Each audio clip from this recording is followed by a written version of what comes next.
Well, let me just welcome everybody on behalf of United Way, and then I'll hand it over to my good friend Miriam from Safe Credit Union, who's got some great material to take us through and some opportunity for you to ask questions as you go along. Do that in the chat or in the Q&A feature in there. I just want to mention a couple of things, just housekeeping things.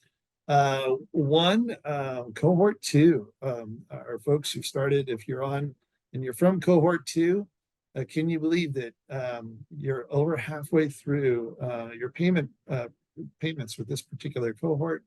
I really want to thank a number of you. I sent out a request recently for some testimonials of the impact that these additional resources have had on helping you accomplish some goals and meeting some needs, and got a really overwhelming response, really amazing stories that honestly were very personally moving, to see your resilience and your creativity when you're given just a little bit more resources to make improvements in your lives. And so I just want to thank everybody from cohort 2 who responded to that. I know that we have some folks who are joining us with cohort 3. They're just getting onboarded. They're eagerly anticipating their first payment here in a few weeks on January 1st. Also want to thank everybody who's joining from cohort 3, because you've been diligently walking through all the onboarding steps. Some of you might have 1 or 2 more things just to do. We appreciate you making those. If you do have a step, don't worry. You don't need to contact us. Fatima and I have been contacting you. So if there's anything that we needed from you, we would be reaching out to you. You would know. Just sent an email not too long ago to some folks on one of the steps.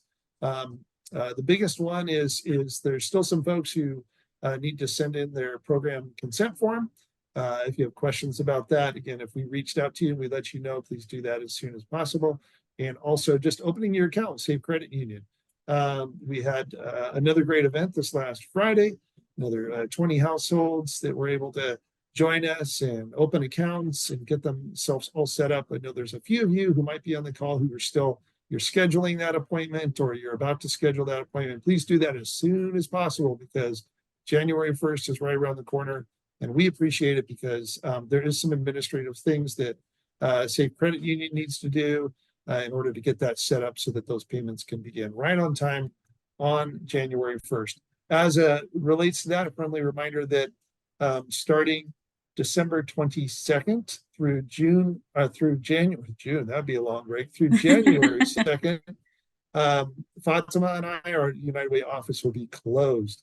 And so we will not be accessible during that time like we have been over the last month or so for those who are being onboarded.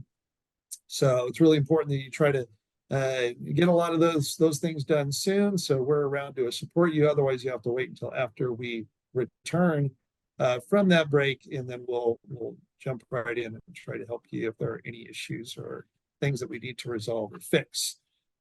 With that said, I also just want to say briefly with regards to Safe Credit Union in these presentations, I love it when people can join live because there's just more interaction. You can ask questions, but this is being recorded, and so we will post it to our United Way YouTube page in about a week or so.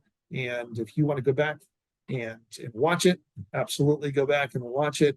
And we'll also share that link with those folks who are, because of busyness or work and weren't able to join us. They'll at least be able to see the recording, not ask the questions, not engage with Miriam and all of her vast wisdom that she's sharing with us. But just want to let you know about that. So really timely. It's interesting. I'll use this as a segue and then hand it off to Miriam. I was calling somebody today who we've selected, and I just asked the normal question, hello, is this so-and-so? And they reminded me that there are scams out there that it's best not to respond to that question by answering yes, because there are scams out there that will use that opportunity to record your voice saying yes, and then perhaps use that as some kind of voice authorization. All that can sound a little bit scary because there are people out there who are willing to pull out all the stops to try to access your resources. And so, and especially, unfortunately, it seems to, and I'm sure Miriam will talk about this with much more knowledge tonight, but at least I've heard anecdotally that the activity of those who are seeking to take advantage through scams and frauds and so forth accelerates around these types of seasons. So with that said, I just want to thank Safe Credit Union and Miriam for giving us her time. I'm going to hand it over to you. And then again, I'll be monitoring the chat and the Q&A. If you have anything, you can always ask it right there, and we'll be glad to respond throughout the presentation and after the presentation. Thank you, Miriam. I'll take it. Go ahead and take it away. Awesome. Thank you, Kurt. So as mentioned, my name is Miriam. I am a financial wellness educator with Safe Credit Union. If you are new to these live presentations, welcome. As you may have noticed, since somebody already did ask in the chat, all participants are muted and are taken off of camera. However, we do encourage engagement. So if you would like to engage at all throughout this presentation, feel free to utilize either that chat feature or that Q&A box, which is located at the bottom of your screen. With the Q&A box, you do have the ability to ask any questions anonymously if you wish to do so. So if you do have any questions at all, feel free to utilize one or the other. And then if I don't get to your question throughout the presentation, don't worry. Kurt and I will reserve some time to answer any follow-up questions regarding Guaranteed Income Program and any questions regarding today's topic. So, as Kurt mentioned, yes, there is an all-time high usually around this season when it comes to identity theft and credit card fraud that occurs, obviously because the amount of purchases that we're making regularly are a little bit more heightened around this time, especially if you do join or partake in the tradition of holiday gift giving. So today's topic in particular is going to cover a lot of ways that you could potentially safeguard yourself and or just be on alert when it comes to things that might pertain to your private information being exposed or being vulnerable. So again, today's presentation is on how to protect your identity against fraudsters and scams. So right off the jump, let's go into some statistics just to further back up why it is really important to protect yourself against any potential identity theft or scams that might be happening and kind of eliminate the amount of risk that we could potentially be going on. And also, I just want to give you all a disclaimer. My little ones are home this evening. So if you do hear anyone in the background yelling or giggling or whatever the case is, they are my children. So some statistics say that about 1 in 15 people become victims of identity fraud. And 1 in 5 victims, unfortunately, will experience this type of scenario more than once, which is obviously unfortunate because, you know, just when you thought you got over the hump, it happens again, or, you know, it might happen in a different way than it did previously. There are every 2 seconds, there is a new victim that is exposed to identity theft or credit card fraud or identity fraud in general. And just to decipher the two, identity theft and identity fraud. Identity theft is the act of somebody stealing your personal information, whether it be your name, your social security number, your birthday, address, all that good stuff, and account information. Identity fraud is the act of using said information to their advantage. So it's really important to distinguish those when it comes to what happens in our real life. So about 441,822 cases are happening throughout the year or have been open throughout the year. Obviously, we're going to see a spike in that traditionally are typically taking place around November, December, when people are utilizing their credit cards and their debit cards a lot more often than they normally would. If you are an online shopper, you're most likely not only just putting in your card information, but you're also putting in your full name, your address, your billing address, all of that information that one could utilize in their favor. So some common identity theft crimes that occur.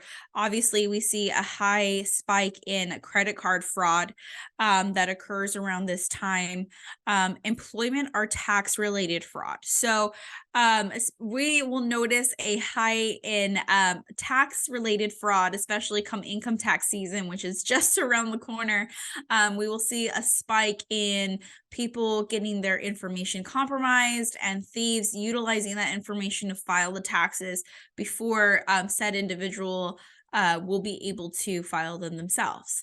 Employment or fraud typically tends to happen when somebody's utilizing your social security number or your ITIN so that they are able to have employment.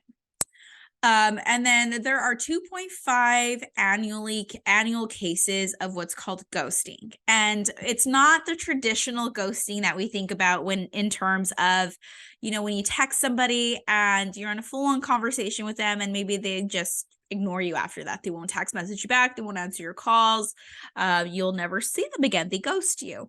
But in this case, when it comes to identity theft and fraud, ghosting is the act of somebody stealing a deceased individual's personal information, like their social security number, their ITIN, all of their personal identification information, and basically existing as though the person who is now deceased is still alive. So that's what they mean by ghosting, and 2.5 annual cases happening throughout the year. That's insane. That is a very, very high number.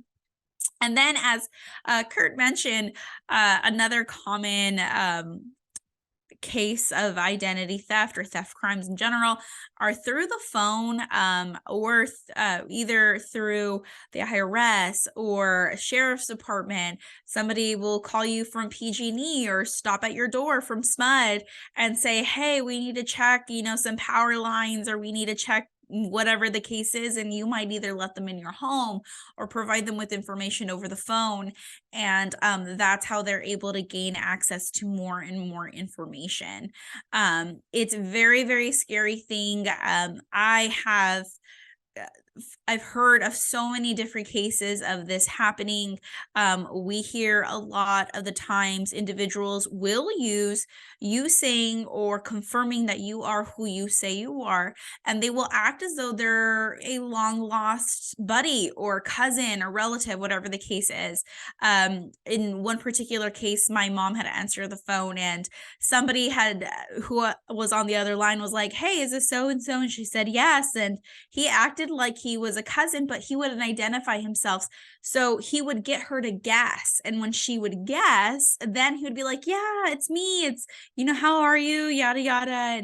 And giving her the excuse that, he had a flat tire and he was a few towns away from her. And if he can just transfer him some money so that he can use a tow truck and all this stuff. And she was really questioning if this person was who they said they were, because she was basically feeding him information without her really knowing it, because she didn't want to be rude or whatever the case was.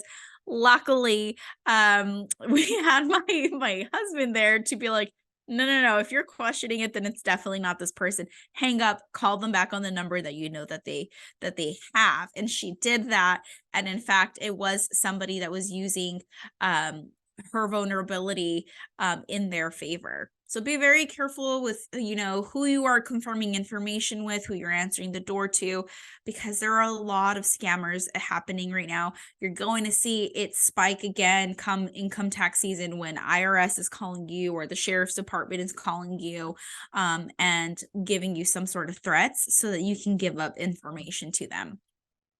Some other common identity theft crimes occur with bank fraud. So maybe somebody's getting your information and they're opening up accounts on their own, and or they got your account information and now they have access to it. Loan or lease fraud tends to happen a lot. We're going to go into the importance of credit reports in just a second, but which allows you to identify a lot of these types of crimes. So just stick with me. Then we have cyber attacks and internet-based fraud. So this is actually something that I just dealt with on my own with my mortgage company, in fact.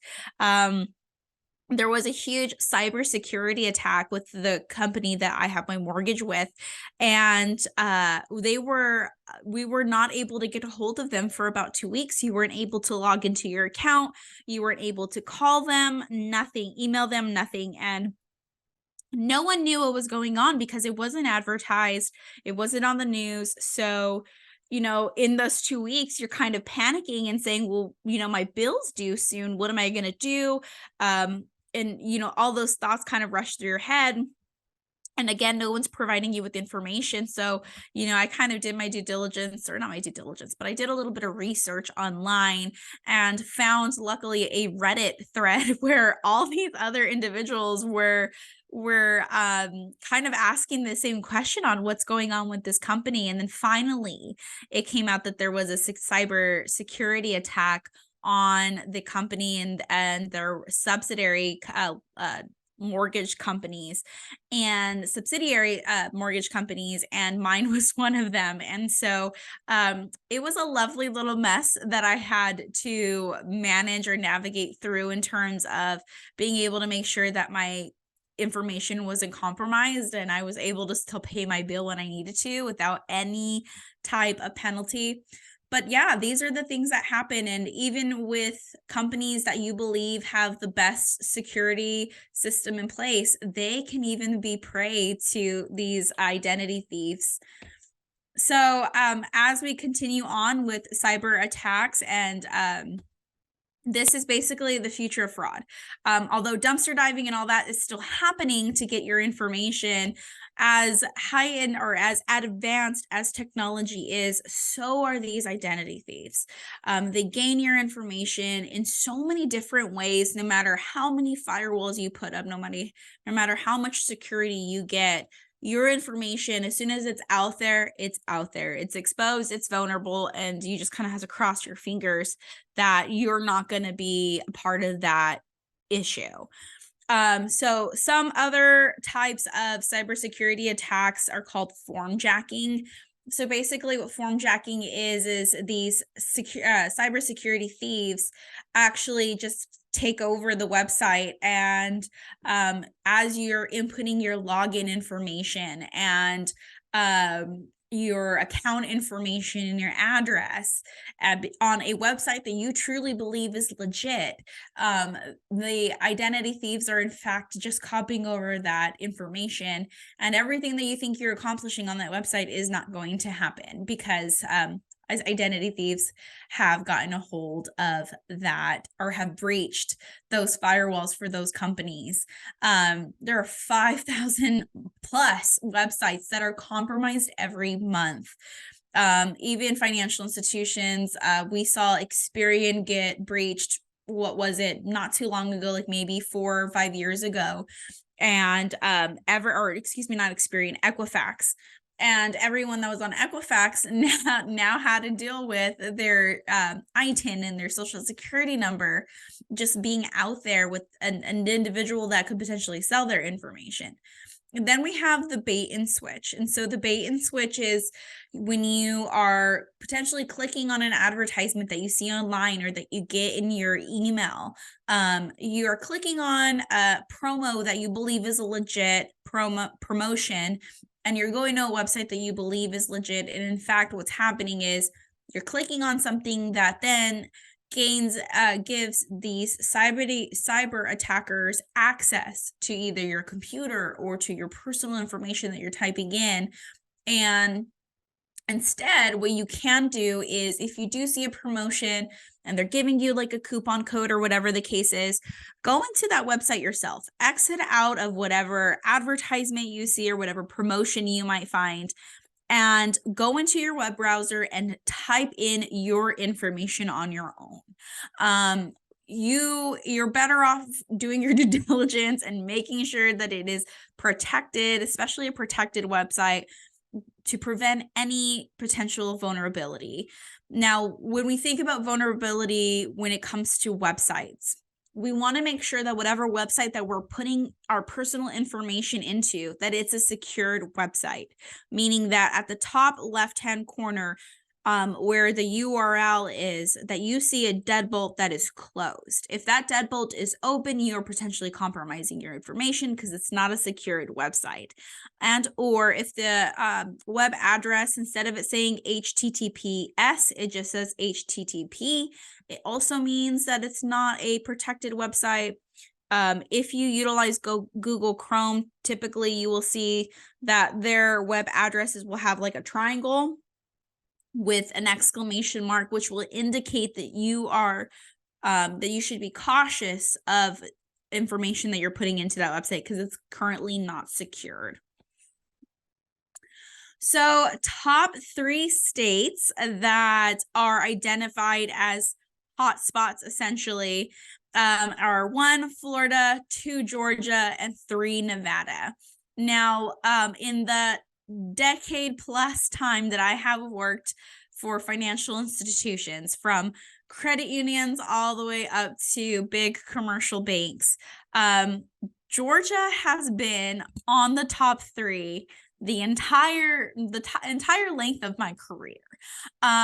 Florida is number 1, and the only way that I can explain Florida is not only is it a hotspot for tourists through amusement parks and their beautiful beaches, but they also have a heavy amount of retired individuals who are no longer in the workforce, being exposed to all of these advanced technology, being made aware of potential scams that are happening. And so these identity thieves are preying on their vulnerability because of lack of knowledge that they might have towards these scams. So when it comes to Georgia, though, I just cannot understand why Georgia is always up there in my mind, or in my opinion. And then we have Nevada. Nevada is also a hotspot because we think about all the account information that you're putting in to these cities in Nevada when it comes to Reno, when it comes to Lake Tahoe, when it comes to Las Vegas, when it comes to a lot of the touristy spots, there is a lot of vulnerability when it comes to a personal account information.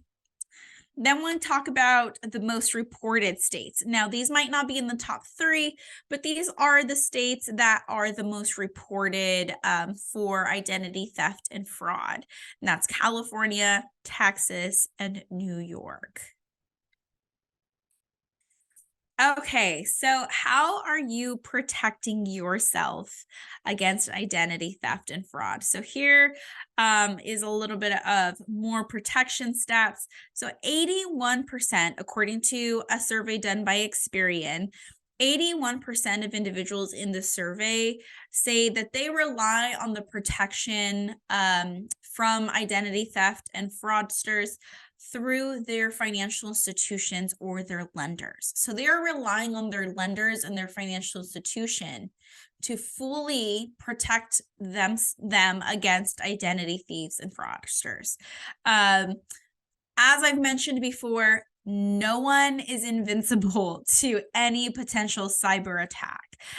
Yes, lenders and financial institutions have an incredible firewall or security wall, and you really do have to work really, really hard in order to breach them, but they're not unbreachable. You can definitely, if you are a savvy hacker, you could potentially figure out how to do it.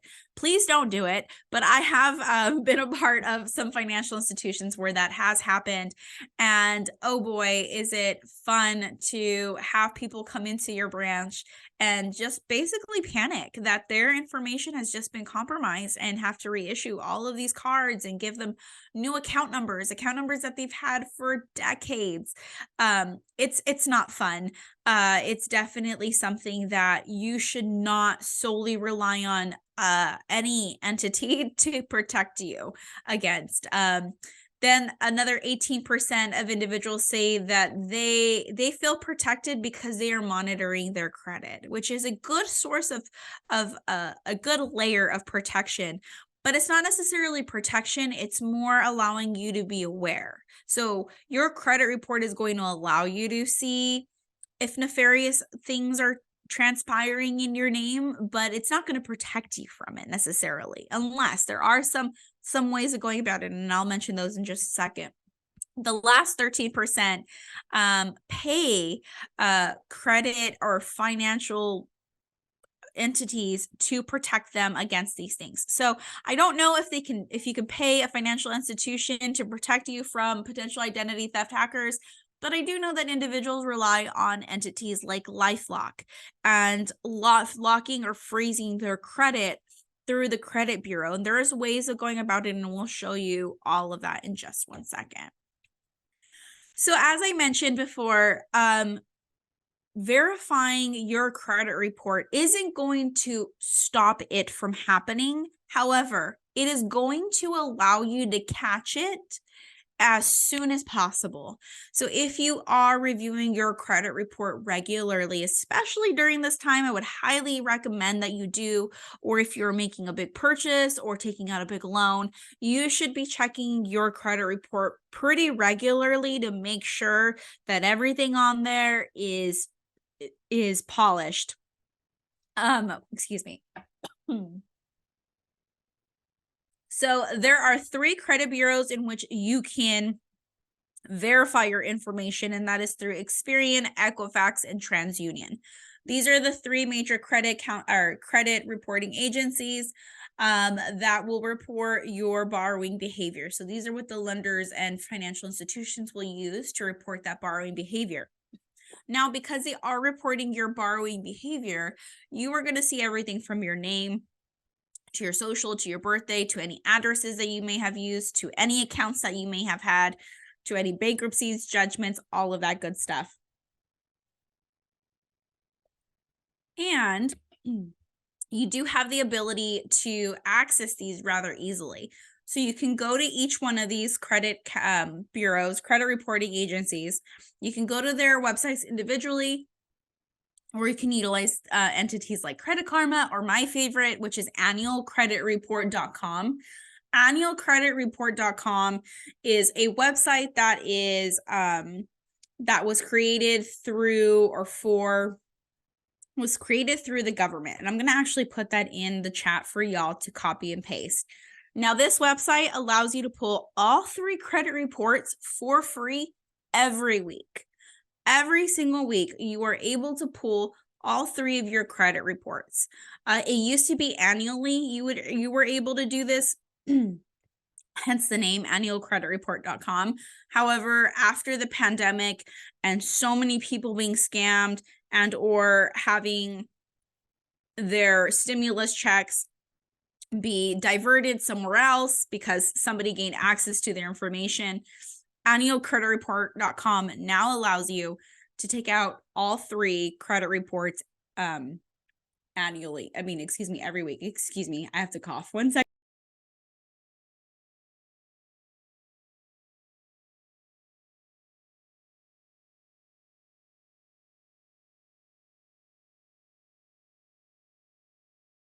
I'm so sorry about that. I have a tickle in my throat that just will not go away. I hate it when that happens during a webinar. Anywho, continuing on. So yes, annualcreditreport.com is a really good resource for you to utilize, especially if you find that something nefarious is going on. You can dispute it with one credit bureau, and then they have to then in turn go to the rest of the other 2 agencies and report what you just reported to them. Then they have up to 72 hours to respond back to you to acknowledge that you have filed a dispute. Okay. So 5 signs of identity theft crimes that occur. Really hope this tickle goes away before my water finishes. So some red flags that will tell you that you may need to check your credit report because something fun is going on. You were denied for a loan, whether it be for a credit card or a loan that you've been planning on taking out. And you know that you shouldn't be denied for this loan. You know your credit's well, you haven't taken out anything recently, or you haven't applied for anything recently, and or you know that you've been paying your bills on time. There should be no reason for them to deny you. If they are denying you, technically you can dispute it and have them give you the reason why they denied you, and or you can do your due diligence as well and pull your credit report to see what is being reported on there, because again, they're looking at that to approve you for the loan. If you find that you have any missing bills that you have not opted for e-statements on, definitely look at your accounts, make sure that the address that is on your accounts is the correct one, and that your mail isn't being diverted elsewhere. That's another potential red flag, that your mail has been diverted somewhere else, or that somebody even broke into your account, or into your mailbox. Yes, that does happen a lot. It still happens, and you won't know that it's happening until you maybe a few months down the line, and or you start getting late fees hit to your account, or you've realized, hey, I haven't paid that. I have a calendar system, a paper calendar system, and as soon as I know that, one due date is up, and I don't have a statement or whatever, it's a red flag to me if that were to ever happen to me. Extra bills start coming into the mail with credit card loans or whatever, even just like the simplest mail that doesn't have any money attached to it, but you notice that more and more mail is coming in the name of somebody else, or even in your name, but you never signed up for that. One thing that one of my friends just went through is they started receiving a bunch of magazines in the mail, and they never signed up for any magazine subscriptions, anything like that. So they couldn't figure out how to, one, cancel it, and two, where these magazines were coming from. But they did pull their credit report. Luckily, there was nothing on there, but it was still very, very suspicious to them. Then and then another red flag is that their tax return, not my friends, but your tax return is rejected. Again, identity thieves, if they do get your information and they do file income tax, the first thing they're going to do is, as soon as that season opens, is they're going to file it, knowing that most likely, on average, people don't start submitting their income tax information until the beginning of February, maybe even mid-February, because people are still waiting on their W-2s and other tax forms to come in. Sorry, I'm asking for a cough drop. Give me 1 second. So if you do view your credit card statement and your bank statement regularly, which all of you should also be able to then identify any unknown charges that could potentially be on your account. It's very important that, I know that a lot of us have a lot of things going on and we're making various purchases throughout the day, and it's hard to keep up with, along with everything else that we're keeping up with. But it's very important that you are checking your bank statement, or at least your mobile banking app, in the morning and in the evening, in order to be able to identify if anything nefarious is going on. Sorry, everyone. Thank you. This tickle will not seem to go away. So checking all of that is very, very important to be able to identify if immediately something is funny is going on. A lot of the times, if you're going to a Chevron your bank statement is not going to say Chevron. It's going to say something else. So it's really important to also identify that you have the right amount in your head in terms of what you spent at that store that maybe you're not even that familiar with. Yes, Jerry, that is the worst feeling. It just won't go away. Okay. So 10 ways ID theft can occur. And we're going to go over these in waves. So I'm going to identify a few of them, and then we're going to break them down because there are a lot. So the first two is you've either lost or your wallet or purse were stolen from you, or you have lost unsecured devices, meaning that you have a phone or a tablet or a computer that does not require you to have any form of authentication, whether that be a password or face identification or even your thumbprint identification. These are unsecured devices. When it comes to your information being vulnerable, it's always best to limit your exposure. Whether it comes in regard to the amount of people you're around and you're on the phone and you're speaking to somebody about some personal information that you might be sharing, make sure you know who's around you. If you are in a high traffic area, go to the side, have this conversation privately and quietly, and then go about your business. If you are someone, or if you're in some place where maybe it's a public place, you're at a Starbucks or you're at a school or your work or whatever, you're in the cafeteria and you're sharing this private information, you never know who can be looking over your shoulder. You never know who can be right beside you just listening in. It's really important that you are being very, very careful with the amount of exposure that you're giving yourself. When it comes to exposure with your credit cards and the amount of money you're carrying around, you should never carry your entire portfolio of credit cards or your debit card or your cash. You should really limit the amount of currency or type of currency that you have on your person to prevent this from potentially happening. Not the theft itself, preventing the theft from happening, but preventing the amount of exposure that you are giving out so that if this does happen, you don't have to call a billion different kind of credit card companies or financial institutions to block all of this, which hopefully none of y'all have that many credit cards. But still, you want to be able to limit the amount of exposure that you are giving yourself, or you are displaying to people that are looking at you. When it comes to safeguarding your devices, passwords are everything. Obviously, don't use the same password for every single device, every single account, every single online application. Make sure that you are using phrases or not even your name or your birthday or whatever the case is, that you are mixing things together. Make sure that it is as complicated to the outside world as possible, but easy for you to remember. And I'll give you an example in just a second. When it comes to your birthday and all that, make sure you're not using it or your children's name or your favorite cat's name or dog's name, whatever the case is. Instead, make sure that you're using, obviously, a mix of capital letters, numbers, and symbols. These are the three things that everyone's password is going to have in common. A mix of capitals, numbers, and symbols.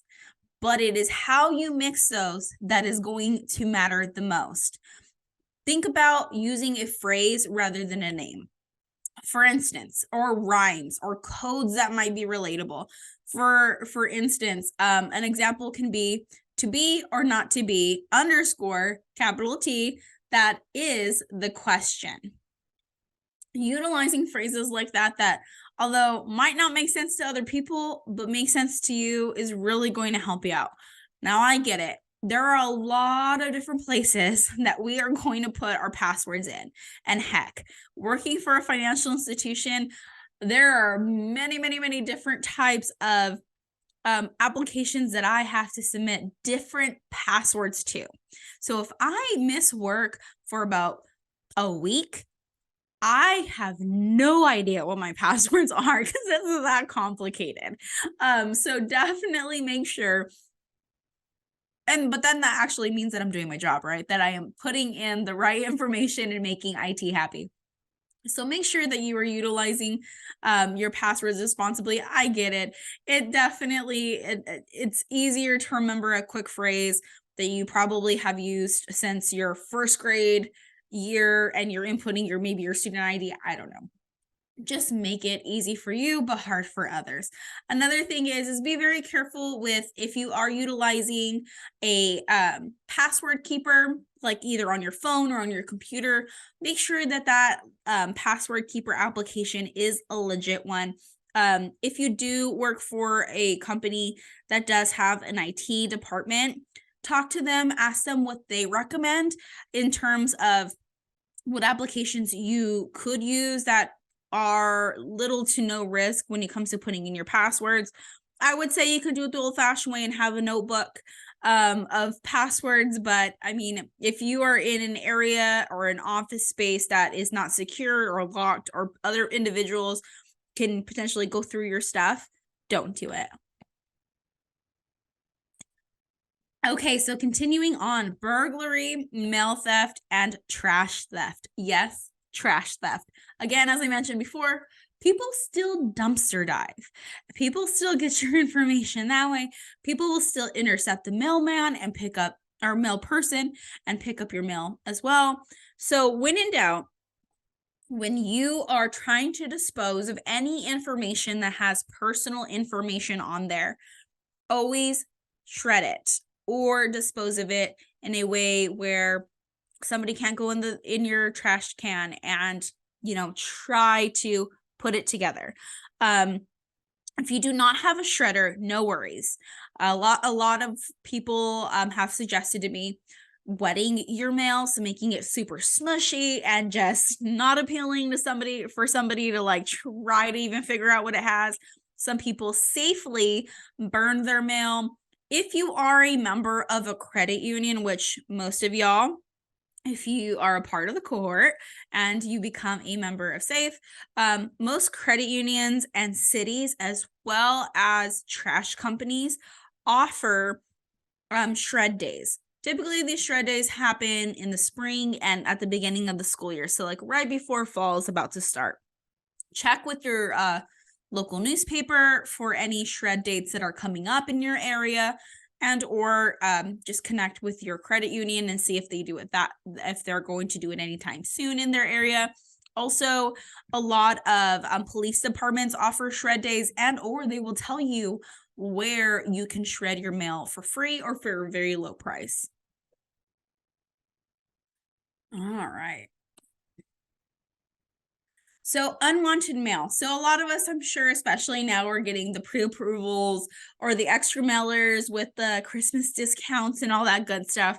And if you feel like you are overwhelmed and consumed with all of that information, you do have the ability to opt out of the amount of promotion mail that you get. Now, it's limited. It's not going to completely do away with the amount of promotions that you have or that you receive in the mail, but it may limit it. And the reason why I say that is through experience. I did sign up for this and it did definitely limit the amount of promotions that I did receive. However, it didn't completely take all of them away. So just know that, no, it's not going to be a quick solution to eliminate all of it, but it is definitely a solution that limits the amount of promotional mail that you do receive. All right. So some other types of identity theft that does occur through emails, text messages, phone calls, and through unsecured Wi-Fi.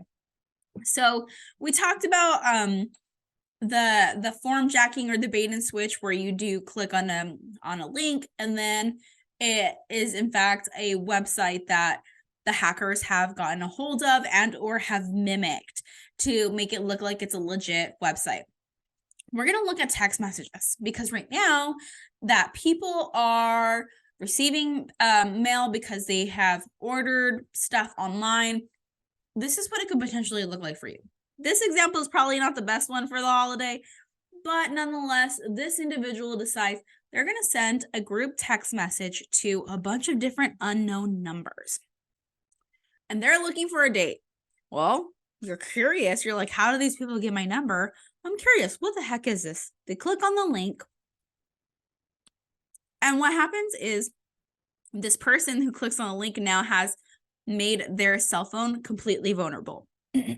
Right now, what you are going to see happen a lot is you will get a text message that says, Citibank security alert. Your phone, or excuse me, your account has now been canceled due to a fraudulent charge. Please click the link to confirm this charge. You're going to be interested.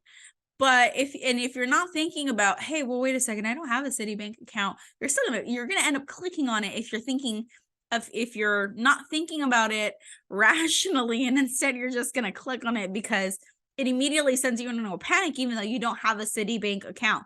And or it'll say UPS or FedEx or USPS was unable to deliver your mail. Please click on this link, otherwise we will send it back to merchant. Well, right now, as I've mentioned, a lot of us are ordering things online and we are waiting for those presents or those mailers to come in. You're going to be interested to make sure that your mail is being received when it's supposed to. So it's very easy for people to click on those links and then have their complete system completely vulnerable and jeopardized. So be very, very careful with what you're clicking on. When in doubt, which what I did hear from the post office is they are never going to send you a text message ever. So don't ever click on a link.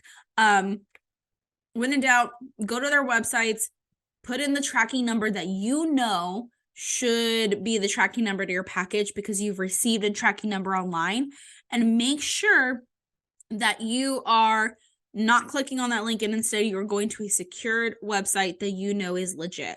Again, by that either that deadbolt being closed or that HTTPS being a part of the website. So speaking about emails and tracking numbers, you got an email from Safe Credit Union. This one looks legit, right? I mean, we have the pretty little watermark right there. We have your name in full. I mean, it says it's from Safe Credit Union, right? Well, what are we missing? I'm going to give you a little bit of time to identify some hiccups in this message.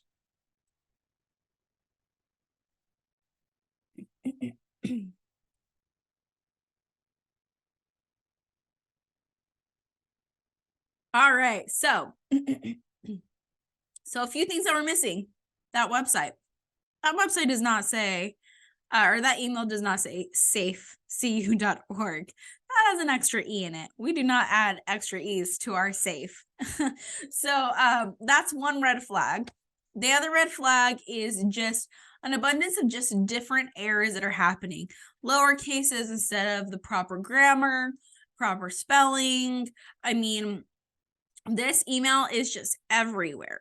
But if you're reading it rather quickly and you're reading that subject line that is giving you cause for frustration or fear or pressure, you probably will skip over all of this and just click on that link. When in doubt, if you are questioning a website and you are tempted to click over the link, get your mouse, especially if you're on a computer, and hover over that URL. If you hover over that URL, it is going to tell you exactly where that URL is going to send you. And it's not going to be Safe Credit Union. I can guarantee you that. When in doubt, if you are utilizing any type of Wi-Fi out in public, instead of using the public Wi-Fi to go about your business, utilize your mobile hotspot that is on your phone. That way, there is a VPN. It's more secured than using a public Wi-Fi. Do what you got to do and then exit out of that mobile hotspot. It doesn't cost a lot of money to have a hotspot on your phone, especially if you already have data to begin with. So just make sure that when you are logging on your hotspot that you're not paying extra or you're not paying for something that you're not aware of how much it is. So just a cautionary tale when it comes to that and your bill. So some other ways. So we talked about email, we talked about unsecured Wi-Fi. Let's talk about compromised card readers and data breaches and synthetic thefts. So much still to go. So when we talk about fraud, excuse me, actually, it's not going to advance. So let's talk about those compromised card readers. So I think somebody mentioned earlier skimming, and skimming is when identity thefts put an extra little card reader machine on top of one that's already there from the business. And as soon as you insert your card, whether it be at a gas station or at a convenience store, or whatever the case is, that skimming machine is going to allow the thieves to have a copy of your card information. So when in doubt, if you are at a gas station, and even happens at financial institution ATMs. I have heard it happen at some of the bigger banks. If you find that the device in which you are inserting your card has been tampered with, or maybe it just doesn't look right, or something's out of frame, whatever the case is, either go inside, pay your gas that way, utilize the tap that most cards have now, and or go to a different gas station. Do not insert your cards with something that looks a little bit jiggly, a little bit out of place, a little bit interrupted. Don't do it to yourself. When it comes to data breaches, we've talked about that a lot. Every business that is in the virtual world is vulnerable. So be very careful with where you are inserting your information. When you have an account set up, when in doubt, do not save your credit card or your debit card or your bank account information to these entities. I know it's a pain in the butt to have to put input manually every single time, but I can guarantee you the amount of risk and vulnerability that you're putting yourself in is a lot less than if you were to have your card information saved on these accounts or these stores, and then there's a breach with them. When it comes to synthetic theft, this is a new one for me. And basically what this scam involves, and yes, I am reading this on another screen, is it involves mixing your social security numbers or fake numbers with other pieces of information, like your name, address, birth dates, to put together an entirely new identity. So these individuals are basically con people that are using legit information or information that is legit enough to get them to be able to create their own personal new identity. So when it comes into preventing fraud, obviously we don't want to share our passwords or our PIN. Make sure that you are aware of your surroundings, where you have to insert your PIN or put it in somewhere.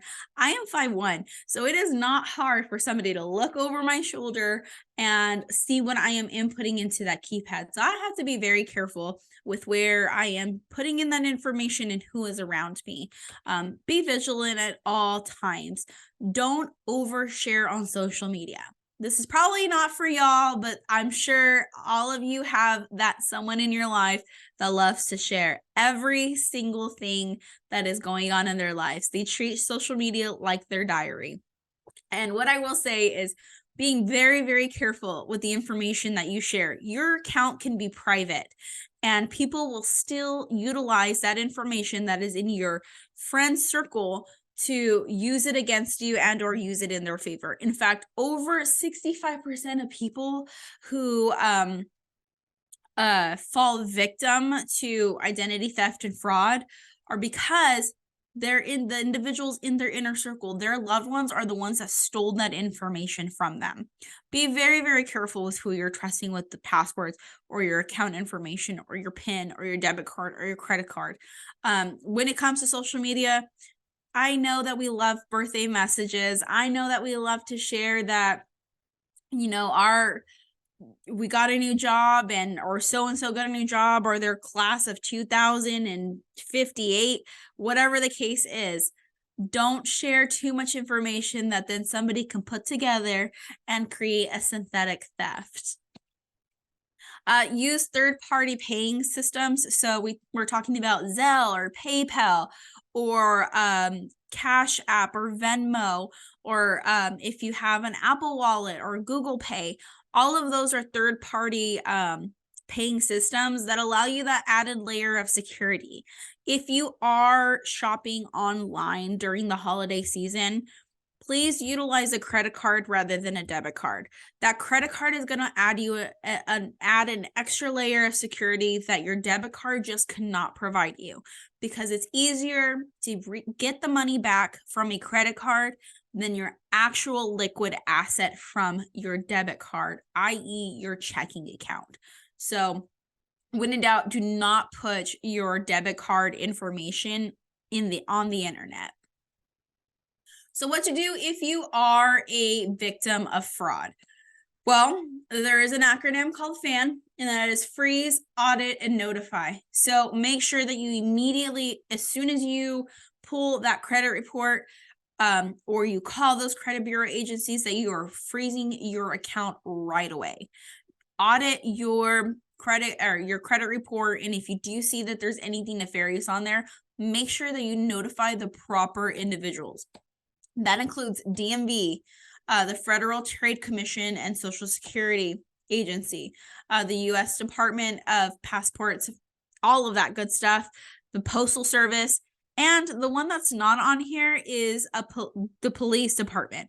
They are probably going to be the first people that you should notify so that you have a police report on hand. That police report is what most of these entities are going to ask you if you have. So when in doubt, as soon as you identify that there's identity theft that is occurring in your name, file a police report. That police report is going to really help you get through all of these different agencies that you are going to now have to deal with.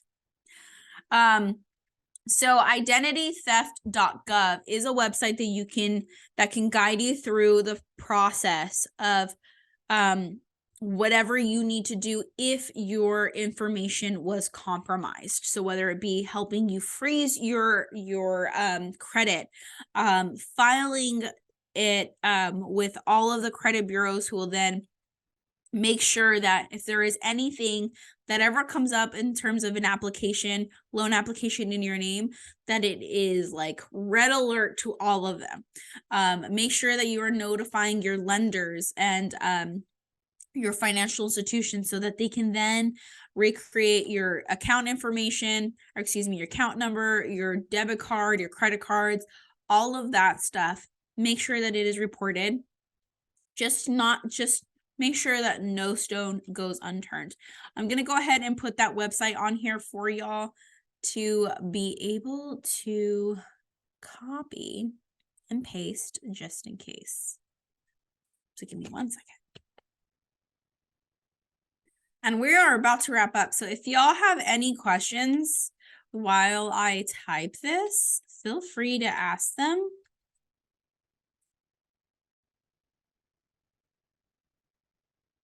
Spell that right. Okay. So there's that. Now, just to continue on with the end of this presentation, building consistency starts with you when it comes to protecting yourself as best as you can. Stay up to date on your credit reports. Remember, you have the ability to pull them once every week, from all 3 credit bureaus without there being any fee. Always question emails, always question callers. Do not think that your cousin Bob from Ireland, who's now a prince for some reason, there's a prince now in Ireland, that is going to come to your town and give you $5 billion if you just wire them $5,000 for an airplane ticket, is really going to be your reality from now on. Limit the access of your personal information everywhere and anywhere that you possibly can. Do not hit that save button on information when it comes to different accounts. Just protect yourself that way. Again, there are so many breaches that are happening. It's the holiday season, y'all. So this is the time where most theft does occur. Let's see. I don't have any questions so far. So Kurt, I know we're almost up. If you want to wrap it all up. Thank you all for listening. I know it was a lot of information. So take it away, Kurt. All right. Can you hear me? Yes. Okay, good. My internet connection. Speaking of the internet, I